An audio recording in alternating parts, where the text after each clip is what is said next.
সাবেক president Donald ট্রাম্পের বিরুদ্ধে আরও এক ফৌজদারি মামলার শুনানি শুরু হয়েছে। স্টর্মি ড্যানিয়েলস নামের সাবেক এক পর্ন তারকাকে হাঁস মানি দেওয়ার অভিযোগে সোমবার নিউ ইয়র্কের ম্যানহাটন আদালতে যুক্তিতর্ক উপস্থাপন শুরু হয়। আর শুনানির জন্য আদালতে উপস্থিত হয়েছেন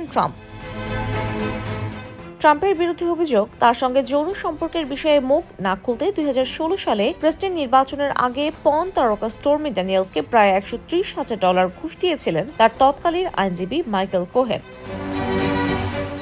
57 বছর বয়সী কোহেন বলেছেন, ট্রাম্পের সঙ্গে যৌন সম্পর্কের বিষয়ে চুপ থাকার বিনিময়ে ড্যানিয়েলসকে $130,000 দেওয়ার নির্দেশ দেওয়া হয়েছিল। সরকারি আইনজীবীরা বলেছেন, 2016 সালে নির্বাচনকে প্রভাবিত করতে এই বেআইনি কাজ করা হয়েছিল। তথ্য গোপন রাখার বিনিময়ে গোপনে অর্থ দেয়া অবৈধ নয়, কিন্তু ম্যানহাটন ডিস্ট্রিক্ট অ্যাটর্নির কার্যালয় অভিযোগ করেছে, পর্ন তারকার জন্য কোহেনকে দেয়া অর্থকে ট্রাম্প অবৈধভাবে আইনি ব্যয় হিসেবে দেখাতে গিয়ে আইন ভঙ্গ করেছেন। এছাড়াও বিষয়টি গোপন রাখতে ট্রাম্প তার ব্যবসায়িক রেকর্ডেও জালিয়াতির আশ্রয় নিয়েছিলেন বলেও অভিযোগ আছে। ব্যবসায়িক রেকর্ডে জালিয়াতি নিয়ে ট্রাম্পের বিরুদ্ধে মোট 34টি অভিযোগ আনা হয়েছে।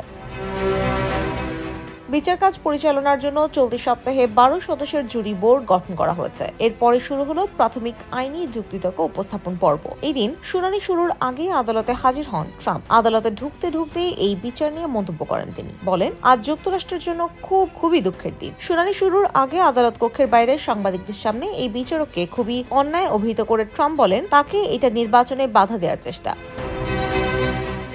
এর আগে গত 15 এপ্রিল তিনি আদালতে হাজির হয়েছিলেন। ওই দিন আদালতে ট্রাম্পের বিচার শুরুর প্রথম দিন। সেদিন আদালতের সামনে বিক্ষোভকারী সহ উৎসুক জনতা ভিড় করেছিল। এর মধ্যে ঘটে এক অপ্রত্যাশিত ঘটনা। বিচার কাজ চলার সময় আদালতের বাইরে নিজ গায়ে আগুন দেন ম্যাক্সওয়েল আজারেলো নামে এক যুবক। পরে তার মৃত্যু হয়। ঘুষ দেওয়ার মামলায় ট্রাম্পের ভাগ্যে কি আছে তা এখন আইনজীবীদের পাশাপাশি অ্যাটর্নি, বিচারক ও 12 জুরির উপর নির্ভর করছে। ট্রাম্প দোষী নাকি নির্দোষ তা কয়েক সপ্তাহব্যাপী আইনি যুক্তিতর্কের মাধ্যমে মূল্যায়ন করবেন বিচারক। দোষী সাব্যস্ত হলে 77 বছর বয়সী ট্রাম্পের সর্বোচ্চ 1 বছর 4 মাস থেকে 4 বছরের কারাদণ্ড হতে পারে বলে মনে করা হচ্ছে। তবে ফৌজদারি মামলায় ট্রাম্প দোষী সাব্যস্তই হন, তার কারাদণ্ড যাই হোক না কেন তাতে তার প্রেসিডেন্ট হওয়ার ক্ষেত্রে কোনো প্রভাব পড়বে না। নির্বাচিত হলে জেলে কিংবা গৃহবন্দী থেকেও প্রেসিডেন্ট হিসেবে শপথ নিতে পারবেন তিনি। ডোনাল্ড ট্রাম্পকে বর্তমানে 4টি ফৌজদারি মামলায় আইনি লড়াই করতে হচ্ছে। প্রথমবারের মতো দোষী সাব্যস্ত হলেও ট্রাম্পের কারাগারে যাওয়ার সম্ভাবনা নেই বলে বিশেষজ্ঞরা মনে করছেন। IBTV USA, new York.